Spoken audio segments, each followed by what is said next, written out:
grab some tissues, Law & Order fans, because we'll be saying goodbye to a character who's been part of the show for some time now. Don't worry though, it's all in good spirits. Stay tuned as we go over the actress's time on the series. We'll go over the roles she had before obtaining her recurring role. Be sure to stay tuned till the end, as we'll be covering everything related to the show. First up, we learn Kelli Giddish will be parting ways with the TV show. The 24th season of Law & Order SVU will be the last time we see Kelli play as Detective Amanda Rollins. Amanda has been part of the series for over a decade now, and we're going over her transformation throughout the years. Before we dive right in, the show's executive producer, Julie Martin, comforts viewers with the claim that Rollins' character will exit positively. Even though Kelli had been on nearly 250 episodes, many may be shocked to learn her first role in the Law & Order universe wasn't as Detective Rollins. Prior to her permanent role, she appeared on Criminal Intent as well as SVU. During Season 8 of SVU, she played the role of Kara Bawson, who was a victim of a serial rapist. Just a few months later, she landed another role on Criminal Intent as a professional diver, Dana Stipe, who was a suspect during a case. She admitted to sources how fun it is to have her character play outside of the Law & Order series. She expressed her love for the crossover episode she did with Chicago PD. She stated, "You get to play the same character, but it's a completely different set. It's all handheld stuff, so the style is a little different than SVU." Now, we get into the more pressing question. Is she leaving the show on her own, or is she being politely booted off? No matter the situation, we assume the situation is amicable based on sources. But let's dig a little deeper. Sources indicate that this decision wasn't her own at all, and oddly enough, the choice came directly from a higher-up. An inside source indicating the company is always striving for ways to keep shows fresh and up-to-date. With that being said, a change and shift in characters was the clean slate they wanted. Mariska Hargitay, who's an executive producer of the series, tried to keep Kelli on board, but ultimately the decision was beyond her control. Kelli confirmed she was leaving the show and stated, "I wanted to address the chatter I've seen online and let everyone know that this will, indeed, be my last season on Law & Order SVU. Playing Rollins has been one of my greatest joys and privileges of my life. Fans are saddened about her departure and question just how she'll be booted off." Next up, we'll take a look at some criticizing points John Oliver has made about the show.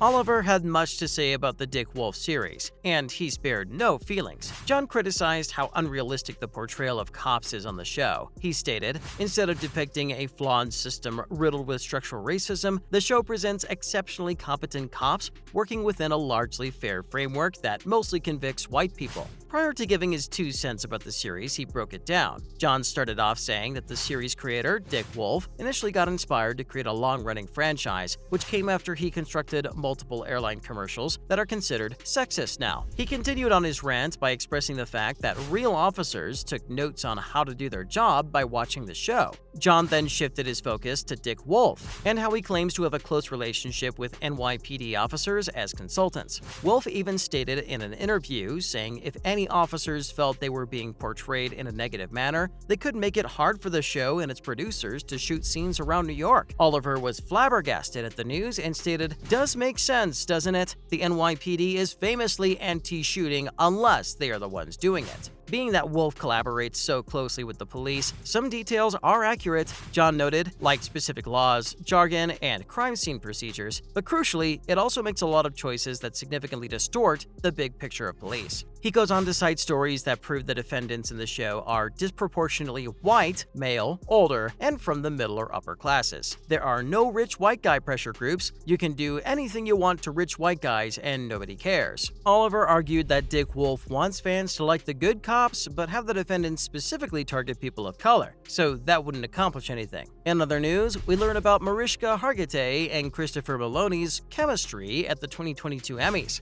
The two shared a best friend date night at the 2022 Emmys. Mariska told E! News she loves Chris and has gotten sick of him. The two have played side by side on the big screen for over a decade. Hargitay strutted the carpet wearing a black V-neck gown, and by her side, Meloni was dappered up in a classy tux. A source questioned how the years spent acting together had been, to which Christopher replied, "It's effortless. We're very lucky." Mariska added to the comment and said, "It's effortless and it's weird, and I always look at it as some kind of gift. So much of it has to do with our shared sense of humor, or shared perspective, our now history. Later on, the night both had the honor of presenting an award for a lead on a comedy series to none other than Jason Sudeikis. The award was presented only after a funny montage of videos that portrayed a nod to Benson and Stabler. It ended with Mariska and Christopher chasing a perp onto the stage at the Emmys. The skit, as well as the almost accidental kiss we saw, fed fans the relationship the two have on screen. After all, we'll be seeing the two on screen come September with Law & Order heading into its 24th season. Next up,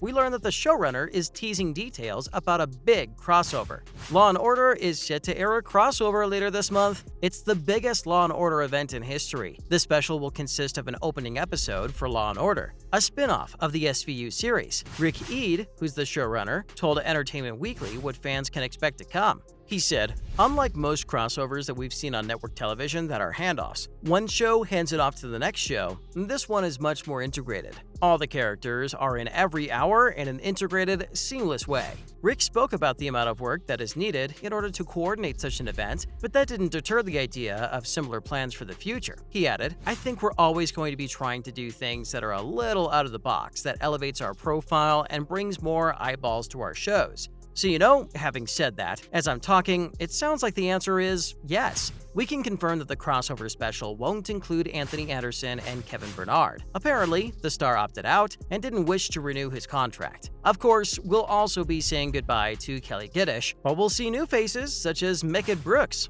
Next up, we learn about some of the hardest goodbyes throughout the series. Some actors parted ways with the show on good terms, and others not so much. First up on our list is Chris Noth. He first got introduced during the pilot episode where he portrayed the first junior detective. Even though the show had a high success and Noth's character was highly loved, he got written out of the series in 1995. In the show, he was sent to a different unit after he got physical with a politician, when in reality, Chris left due to money issues. There was supposed to be a contract renegotiation, but Dick Wolf claimed in the renegotiation, Chris would have been owed a big sum in order to come back for the 6th season. Based on what Wolf said, that pay raise would have been too high to accommodate. It wasn't no sweat off of Chris, as he told sources he's sorry that they couldn't get it together, but he's had 5 great years, and his feeling is that it's time to move on. Chris went on to stay in TV series such as Sex and the City and The Good Wife. Another key star who left the show is Benjamin Bratt.